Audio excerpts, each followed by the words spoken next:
Before we're going to start our training, let's talk a little bit about the food rewards you're going to be using. I highly recommend to use food for the early stages of every game. Later on, you can also use a toy to reward your dog. Using food has two main reasons.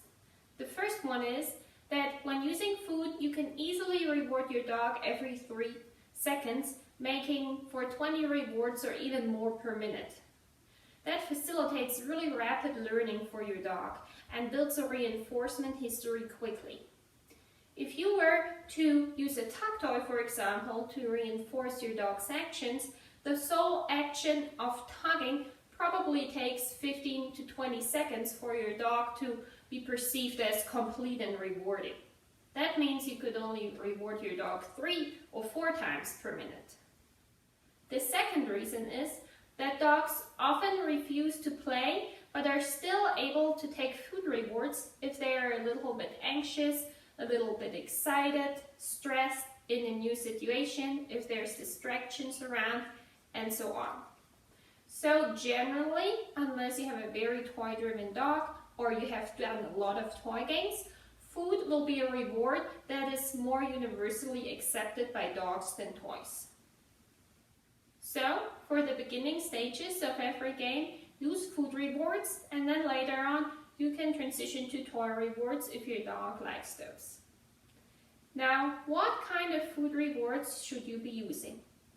I generally recommend to go as low value as you can and as high value as you need to.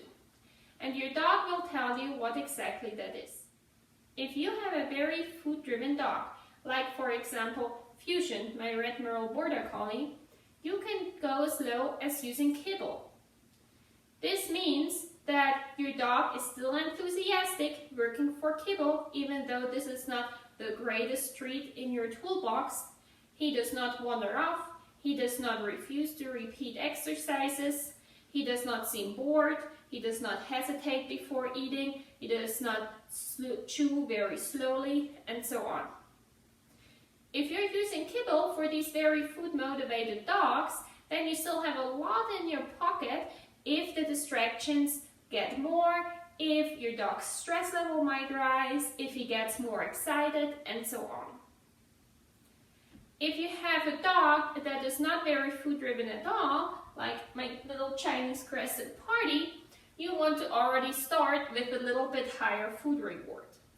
If I was to offer him a piece of kibble in a situation where there's distractions around, where he might not feel totally comfortable, he will just refuse it and maybe even perceive it as some kind of a negative thing.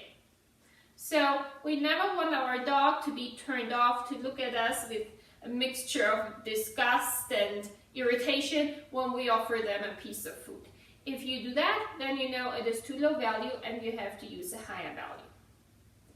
Now, what are good treat options for higher value treats? As often, what you can buy in the pet store is actually not ideal. Many of the treats that you find in the pet store are too large, they're too crunchy, and they do not actually taste very good to the dog. If a treat is large and crunchy, the dog might take quite a while to swallow it, even if he wants to eat it, even if he's motivated, thus slowing down the training and maybe also dropping crumbs that then the dog will sniff out on the ground, disengage from you, and so on. Also, because pet stores have to produce treats to be shelf stable, they often contain a lot of ingredients that are not what our dogs like the most, which is meat and dairy products. So treats like, for example, the very popular milk bones are not ideal if your dog is a picky eater at all. So if you are buying treats at the pet store, look out for treats that are small and chewy and contain a lot of animal products, such as, for example, freeze-dried liver, freeze-dried chicken, freeze-dried cheese, or also a lot of higher quality dog food brands produce very nice treats such as salmon jerky, turkey jerky, and so on. Or you can actually look into your own fridge. Most dogs really like things like string cheese, ham, hot dogs, roast beef, rotisserie chicken, and so on. When you are making your own treats out of things from your fridge, make sure that they're very small, okay? Or also, if you buy treats and they're large, you want to break them up. A treat does not need to be bigger than the fingernail of your pinky. If your dog's motivated and he enjoys training, he's probably not going to chew it for very long anyway. And the smaller the treats are, the longer it takes for his stomach to get full, and the more likely he is to train with us for a little while. We also do not want our dogs to get sick by eating a lot of treats, such as multiple hot dogs in one session. If you are using hot dogs, which most dogs really love, using 1, maximum 2 hot dogs is plenty. You take it, you slice it lengthwise, turn it, slice it lengthwise again. Now you have 4 skinny long hot dogs, and then you can chop them up.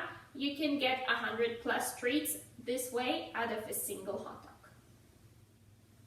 So experiment a little bit with things that you have in the fridge, things that you might get at the pet store. Find some treats that your dog really loves. The better we can pay him for his work, the more joyful he will work for us.